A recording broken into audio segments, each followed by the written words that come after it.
Bears News fan report here, and I don't know about you, but something feels different in the air this summer. It's not just the pads popping or the smell of fresh-cut turf. It's that strange mix of tension and possibility. The kind you feel when you know the roster we've been dissecting all off-season might not be the same one that takes the field in September. And here's the wild part. The shift might not be coming from the veterans we've been debating for months, but from a face so new you could still walk past him on Michigan Avenue without realizing he might be holding the keys to this offense's future. Could this be the moment we've been waiting for? Is it possible the Bears' running back rotation is about to get flipped on its head before the first regular season snap is even played? We've seen the writing on the wall before. A high-profile starter clinging to his spot on name recognition, a promising rookie quietly stacking practices, earning whispers from the coaching staff, and suddenly, boom, the depth chart changes overnight. Look at our backfield right now. D'Andre Swift. Yes, he's been a starter in this league. And yes, there's history between him and Ben Johnson going back to Detroit. But his 2024 season left a sour taste, and history alone doesn't move the chains in Chicago. Roshan Johnson came in with hype out of Texas, but has yet to consistently flash the kind of play that forces coaches to keep you on the field. Travis Homer? Solid on special teams, but the offensive resume is thin. You see what I'm saying? This room is wide open for someone bold enough to take it. And that's where the story turns. The new kid is already drawing praise that goes beyond the polite nods rookies usually get. We're talking about a head coach calling him a glue guy, a player you can trust, a rookie willing to do all the ugly, thankless jobs. Pick up blitzes, protect the quarterback, secure the football. The kind of little things that keep you on the field when games get tight in November. The offensive coordinator isn't just impressed with his running. He's talking about the way this kid sticks his face in there, in pass protection, how he's more than willing to take the hit if it means his QB gets the throw-off. That's grown man football. And here's what makes it even more intriguing. The guy doesn't need a 4.340 or Derrick Henry's frame to make an impact. He's built his career on consistency, back-to-back 1,000-yard seasons in the Big Ten, a conference that doesn't hand out rushing yards to the timid. He's done it against top-tier defenses. He's done it in cold weather. He's done it under pressure. We've seen players in his exact position before, drafted late, overlooked by everyone, but the ones paying close attention rise out of nowhere to become the heartbeat of their offense. Remember Isaiah Pacheco? 7th rounder, Rutgers. Walked into Kansas City like he owned the place and never looked back. Now think about that parallel. Same school, same draft slot, same chip on the shoulder. And this isn't just talk. In front of a packed crowd at camp, this rookie punched it into the end zone 3 times during scrimmage. 3. Against our defense. That's not an accident. That's the kind of moment that makes coaches sit up in the film room and start moving magnets around the depth chart. But the preseason is coming, and live bullets are a whole different beast. Practice heroes disappear when the lights come on. Or they don't. And that's when legends are born. So here's the real question that's got me pacing. Are we on the verge of seeing Kyle Monangai? Yes, a 7th-round pick most of the league ignored, leapfrog his way into the RB2 spot, maybe even put serious pressure on Swift for touches.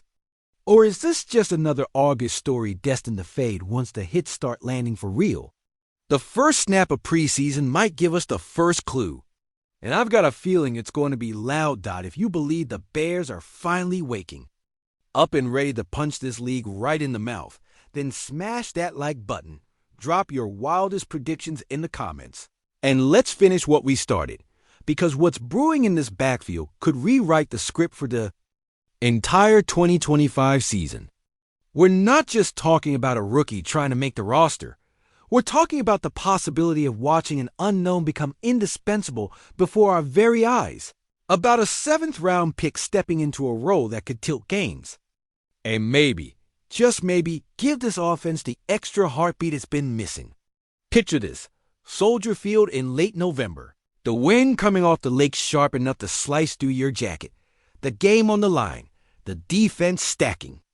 The box to stop Swift. And instead, the ball goes to the kid. No hesitation. No jitters. Just a low center of gravity. Decisive cut, legs churning, helmet down, plowing through the gap for a first down that breaks the other team's back. You hear that roar? That's the sound of a city embracing a player who wasn't supposed to be here, who wasn't supposed to matter this much, but refused to accept that fate. We've seen this movie before in Chicago. Guys like Jordan Howard in 2016, stepping in as a mid-round pick and running like he'd been told his career depended on every single carry. Mo Nangai's skill set screams that same mentality. He's not flashy. He's not going to win a foot race with Tyreek Hill. But when it's 3rd and 3 and everyone in the stadium knows we're running it, he's the guy who finds a way to move the chains. That matters. That wins football. Gains. And it's not just about one player.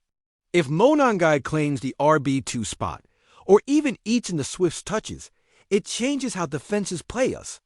It forces coordinators to prepare for a two-headed ground attack, to respect the fresh legs coming in mid-drive, to adjust when we suddenly pound the rock with a bruiser, who can also pick up a blitz and give Caleb Williams that extra second to find DJ Moore downfield.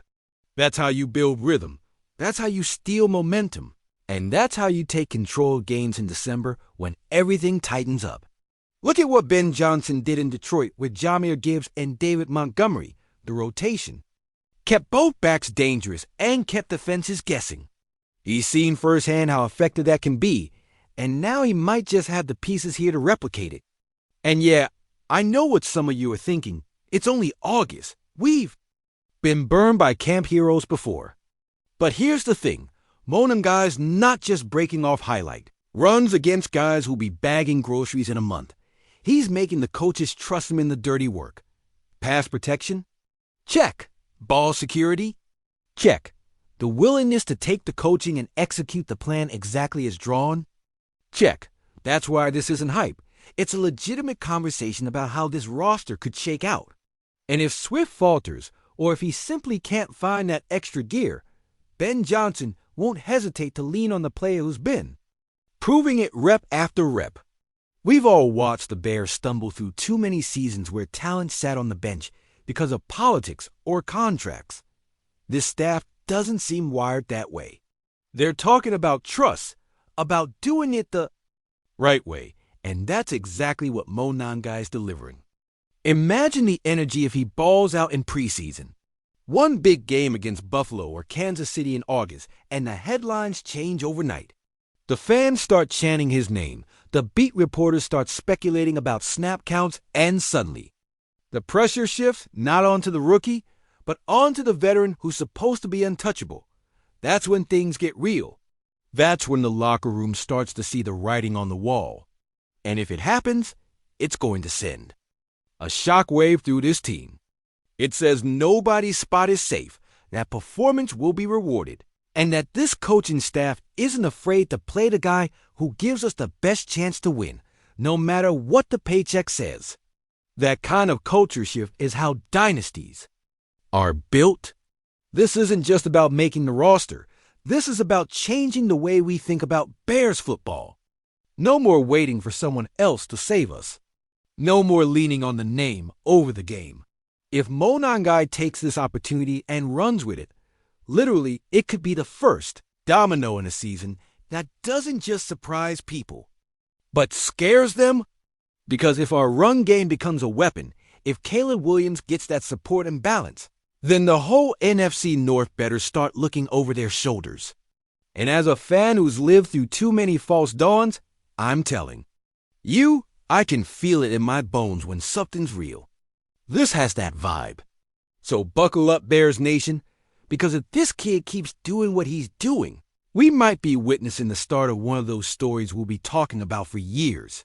The kind you tell your friends about in 2030 when they ask where you were the first time you saw him break one. This is the kind of moment that can turn a season, and I wouldn't miss it for anything.